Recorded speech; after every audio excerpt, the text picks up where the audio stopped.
Bienvenue à tous dans cette nouvelle vidéo. On se retrouve pour une nouvelle analyse sur pourquoi tel Pokémon est nul en stratégie. On va s'intéresser dans cette vidéo à Polagriff qui a été sélectionné et donc tiré au sort. Alors Polagriff, pourquoi ce Pokémon est nul en stratégie? Et globalement, il l'a souvent toujours été, hein, très honnêtement. En 9e génération où il est revenu, bon là il le met ZU 2,8%, mais j'ai pas trouvé le chiffre dans les usages, mais a priori il est en ZU. Puisque bah en PU, hein, il était 61e, donc il est peut-être déjà descendu. On le saura le mois prochain, puisque les chiffres vont bientôt sortir. Mais évidemment, 61e du PU avec 1,2%, c'est quand même pas fou, hein, on va pas se mentir. Mais pourquoi ce Pokémon est mauvais? On va voir ça. Déjà, première des choses, son type. Il est de type glace pure. Et le type glace en stratégie, surtout pour un Pokémon offensif, c'est très très mauvais. Le type glace, c'est tout simplement le pire type, en tout cas un des pires types du jeu, puisque défensivement, il va avoir des faiblesses extrêmement gênantes, hein, au type acier utilisé pour passer le type fée, ainsi que le type feu et combat, qui sont des faiblesses du type acier, il les partage avec, mais c'est vraiment nul.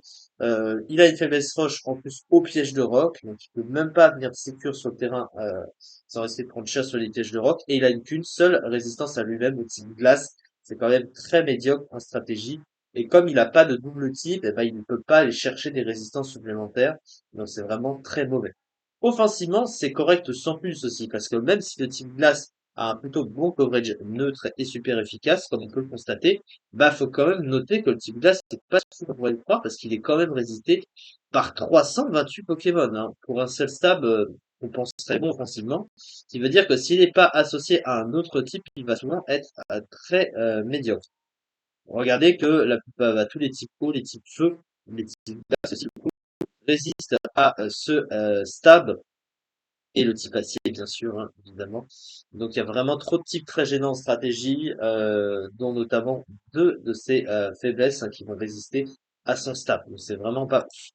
Maintenant, au niveau de ses talents, alors Neige, on n'en parlera pas, hein, c'est un talent qui est banni car il touche à l'esquive. En effet, sous la grêle, il booste de 25% l'esquive, donc voilà. Son deuxième talent, c'est Chasse-Neige qui va doubler sa vitesse sous la tempête de grêle. Alors la grêle, c'est rarement utilisé en stratégie, mais aujourd'hui, avec le retour de Fenardalola, ça va revenir. Le problème, c'est que même avec sa vitesse doublée, comme il a une vitesse de merde, eh ben, il sera quand même dépassé par beaucoup de Pokémon offensifs Scarf ou quoi, et qui vont jouer sur ses faiblesses évidemment, et le tuer. Par contre, il a glissade, donc pareil, glissade, en vrai, sous la rain, c'est peut-être plus utile, et ça revient au même, ça double la vitesse du Pokémon sous la pluie, comme il a accès à des attaques de type eau, donc ça lui donne un stab supplémentaire, mais le problème, c'est que pareil, il reste trop lent pour bien s'en servir derrière. Ensuite, au niveau de son move pool, globalement, de ses stats, pardon, je vais commencer par les stats. Bah, au niveau des stats, il a une bonne attaque de 130, qui même aujourd'hui reste fort, avec un bulk pas si mauvais que ça de 95, 80, 80, mais associé à son type glace, c'est très médiocre. Il a une attaque spéciale de 70, évidemment inutilisable, et une vitesse nullissime de seulement 50, aussi rapide que Misdibule, quand même, faut-il le dire. Donc, ce qui fait que ce Pokémon, même avec ses boosts en vitesse, avec les climats, déjà sans climat, ça veut dire qu'il est trop lent pour agir, donc il est obligé d'avoir un soutien de climat, sans quoi il est trop lent pour être efficace.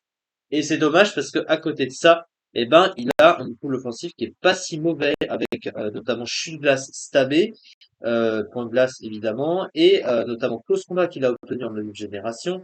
Il a aussi accès à séisme, il a accès à liquidation, il a accès à câlinerie, il a accès à aquajet, une priorité qui peut stabber sous la reine.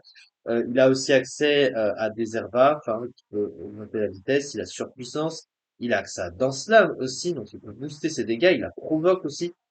Donc il a des trucs finalement ce Pokémon, mais il y a la plupart de ses moves qu'il va avoir beaucoup de mal à placer à cause de son mauvais type qui vont, il va très souvent être contrebalancé et contré finalement par ses faiblesses. Donc ça c'est très très mauvais.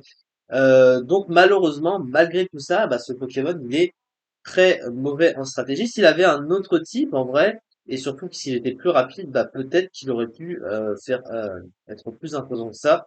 Mais bon, ça suffit pas évidemment. Voilà, en tout cas, c'est ça du coup pour cette vidéo. On se retrouve la prochaine fois pour une nouvelle analyse sur pourquoi tel Pokémon est nul en stratégie. Merci beaucoup de m'avoir suivi. On se retrouve très prochainement pour la suite.